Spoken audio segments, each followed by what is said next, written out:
C'est un réel plaisir pour moi de vous retrouver à ce rendez-vous de l'information. Madame, Monsieur, bonsoir. Au sommaire de cette édition, évasion spectaculaire de l'ancien maire d'Abomey-Calavi, Georges Bada, admis au CNHU pour les soins. Et s'est évadé selon l'agence pénitentiaire qui a lancé aujourd'hui un avis de recherche. Le transport des étudiants du campus d'Abomey-Calavi suspendu depuis hier. Une décision de la directrice du Centre des œuvres universitaires et sociales justifiée par des difficultés d'approvisionnement en gasoil. Une équipe a été dépêchée au campus d'Abomey-Calavi. Vous suivrez le compte-rendu dans ce journal. Nouvel acte de violence contre les civils et les policiers au Niger. Un bus et un camion attaqués par des hommes armés fait 21 morts et 5 blessés graves. Voilà pour le sommaire. Le développement, c'est maintenant.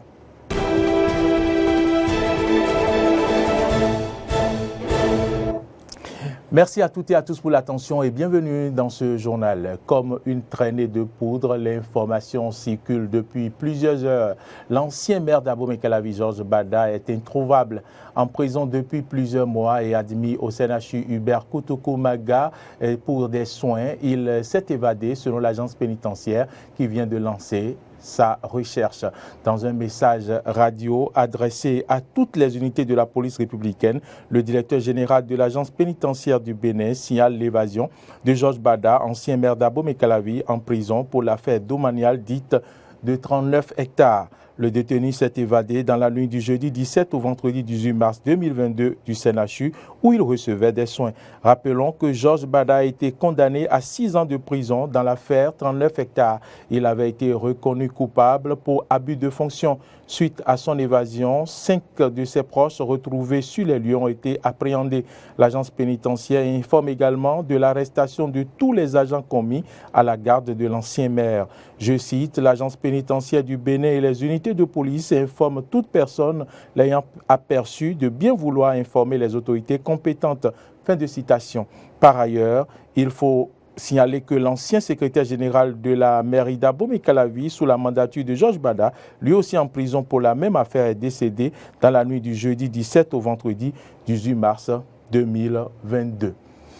Je vous l'annonçais en titre, le Centre des œuvres universitaires et sociales d'Abomey-Calavi, COUS-UAC, dans un communiqué a informé la communauté universitaire que les activités de transport sont suspendues jusqu'à nouvel ordre sur le campus d'Abomey-Calavi.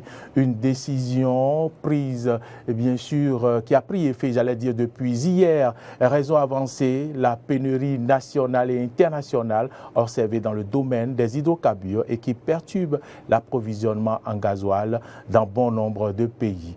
Une équipe de la rédaction a fait un tour aux arrêts bus du campus d'Abomey-Calavi. Suivez ici le reportage. Campus d'Abomey-Calavi, il est 13 h. Les arrêts bus sont déserts, chose inhabituelle à la mi-journée. Et pour cause, une décision de la DECOUS de suspendre le transport des étudiants pour pénurie d'hydrocarbures nationales et internationales. Une décision que n'approuvent pas les étudiants. Si l'État avait vraiment pensé à nous, nous n'aurons pas genre 4 bus sur le campus. Parce que seulement la ligne 5 peut prendre 2 bus. Seulement la ligne 5. C'est une très mauvaise idée de suspendre le transport universitaire parce que les étudiants en souffrent. Ouais, j'ai des camarades étudiants qui en souffrent. Moi personnellement, je ne prends pas de bus parce que j'ai une moto, mais je vois que ça dépend beaucoup d'étudiants. Donc suspendre ça serait une très mauvaise idée. C'est une très mauvaise idée d'abord. Les responsables étudiants affirment être conscients des difficultés des étudiants. C'est vraiment difficile pour les étudiants aujourd'hui et nous-mêmes en tant que responsables, nous partageons ces peines. Beaucoup sont parmi nous également qui bénéficient du transport étudiant. Donc les étudiants aujourd'hui se retrouvent en difficulté. Encore que nous sommes dans les périodes d'évaluation, ces derniers doivent se déplacer, venir à l'université à l'heure et se rendre également à la maison. Malheureusement, ils sont obligés de pouvoir se débrouiller avant de venir à l'université. Au dire du président de la FNEB, la DECOUS n'a pas pris une telle décision sans associer les responsables étudiants. Avant que la décision soit prise, nous avons été informés qu'il fallait arrêter le transport au regard des difficultés relatives au manque de carburation afin de faire fonctionner les bus. Nous autres, nous avons proposé d'autres choses. Si cela avait été pris en compte, on n'allait même pas arrêter le transport. Donc nous avons été informés, nous n'avons pas approuvé cela avant que la décision ne soit prise. Si certains étudiants proposent des solutions palliatives, d'autres pensent que cette situation pourrait hypothéquer l'année académique de leurs camarades. Pour mes camarades étudiants, il y a une application, ils nous ont fait la fois dernière, le premier par gauche, ça réduit le prix normal lorsque tu veux quitter un point à un autre. Je ne conseille pas trop les aimes parce que les aimes maintenant, ils te tassent fort. Pour les doubles, certains dépensent 1400, 1500 par jour, même des fois 2000 par jour. Aller-retour, ouais, ça n'avantage pas. Ils font rien. Ils sont juste des étudiants, donc c'est possible qu'ils désertent. Face à cette situation inconfortable pour les étudiants, Igor Tossou invite au calme. Nous voudrions appeler les camarades étudiants au calme. Nous les rassurons que nous allons continuer les démarches pour que dans un très bref délai, on puisse reprendre le transport afin que nous soyons tous bénéficiaires. Mais en attendant la reprise du transport des étudiants à l'université d'Abomey-Calavi, les arrêts bus servent à d'autres fins.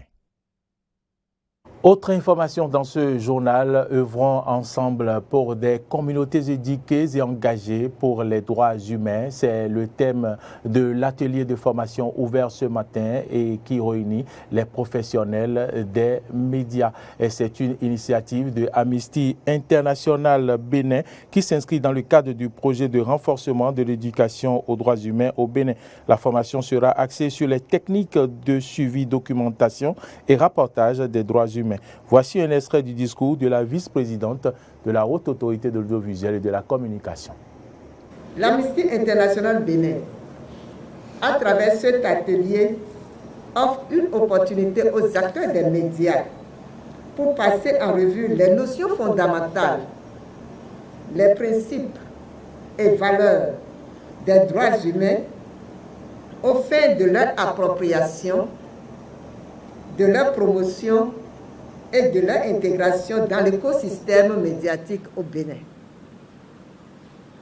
En effet, la mission d'information du citoyen est tributaire des droits et des devoirs, donc d'une responsabilité sociale spécifique et majeure. Pour bien assumer cette responsabilité, il faut pour les acteurs des médias une observance et une défense éclairée des droits humains en arrimage avec les techniques et outils professionnels de suivi, de documentation et de rapportage. C'est la raison pour laquelle Amnesty International Bénin, en partenariat avec la délégation de l'Union européenne, a initié, et à juste titre, cette formation avec un contenu adéquat aux fins du renforcement des capacités des acteurs des médias que vous êtes. Mesdames et messieurs, acteurs des médias, il s'agira au cours de cet atelier de vous engager à rehausser votre professionnalisme, gage des médias au service du développement et de la paix pour tous les citoyens béninois. Le ministre de l'Eau et des Mines a lancé officiellement les travaux de la revue du plan de travail annuel du 4e trimestre de l'année 2021 de son ministère. C'était hier à la salle de conférence du ministère du Travail et de la fonction publique. Carole Olaye pour le compte-rendu. Ces mêmes acteurs s'adonnent aux mêmes exercices qu'au précédent trimestre de l'année 2021.